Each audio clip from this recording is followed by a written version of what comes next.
This video I'll be making hydrazine, which is actually one of my favorite chemicals I've ever worked with so far. That's because it's extremely poisonous, volatile and potentially explosive. In fact, it's so poisonous that if you take a whiff of it and your nose actually registers an ammonia-like smell, then that means that you've just breathed in lethal amounts of hydrazine. The sole purpose of the hydrazine will be to fulfill a grudge that I've been holding for over a year, which started when some chemical company refused to sell me sodium azide.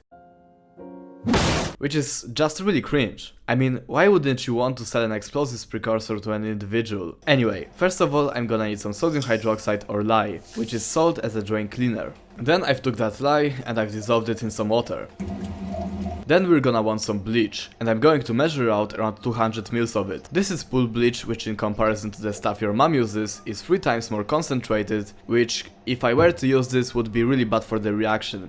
So I'm going to chill both the sodium hydroxide and the bleach solutions, and then I'm going to combine them to dilute the bleach. The reason why I didn't dilute it and then add sodium hydroxide is because when sodium hydroxide dissolves in water, it heats up, which could decompose the bleach. Then I've quickly made a solution of gelatin and urea. You may be thinking that I'm insane for adding gelatin, but apparently it's needed for the reaction to work, because it chelates metals or something.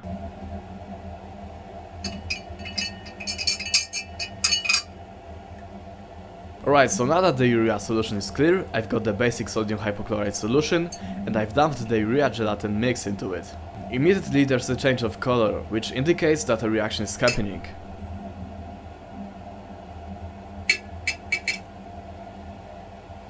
Eventually a foam starts to form, which is due to carbon dioxide formation. So what's happening here is a Hoffman rearrangement of urea, which is actually a pretty cool organic chemistry reaction, which lets you remove a carbonyl group from an amide. You may remember this reaction from my methylamine video, where instead of urea I've used acetamide to produce methylamine gas. And this is pretty much the same, but the end product is much worse. So at first there's organic chemistry mambo jumbo, and after all that we've got an isocyanate intermediate, which later transforms into a carbamic acid derivative, which then breaks down into hydrazine and carbon dioxide. However, the problem with this reaction is that it can very easily go back and forth, so to make the hydrazine stay, I'll be heating everything at 85°C, which is the temperature when carbon dioxide or CO2 is insoluble in water. Because I don't really have a hot plate that can stir and heat at the same time, I've had to use the hell machine. Because the hell machine heats up very fast, I was able to quickly get it to the target temperature. Once it was at the right temperature, I've put it on a stirrer once again, and you can see here the carbon dioxide getting kicked out of the solution. So I've left it for like 20 minutes in which I was playing a quick match of Fortnite, and now we're going to be precipitating the hydrazine as a salt. And I'll be using our good friend sulfuric acid for that. At first the addition is pretty easy, however it does produce a bunch of heat because we are adding concentrated sulfuric acid into a basic solution. At the moment we're neutralizing sodium hydroxide because it's a strong base. However, eventually we'll start neutralizing sodium carbonate, which produces a bunch of gas. And it's important to be careful during this step, because if you're not, you can pull an IRED here. After carefully adding all the acid, the solution starts to turn milky white, which is because the hydrazine sulfate starts precipitating from the solution. You can also see some kind of a gas at the top, however I don't think that's hydrazine. It's most likely some water and carbon dioxide vapor.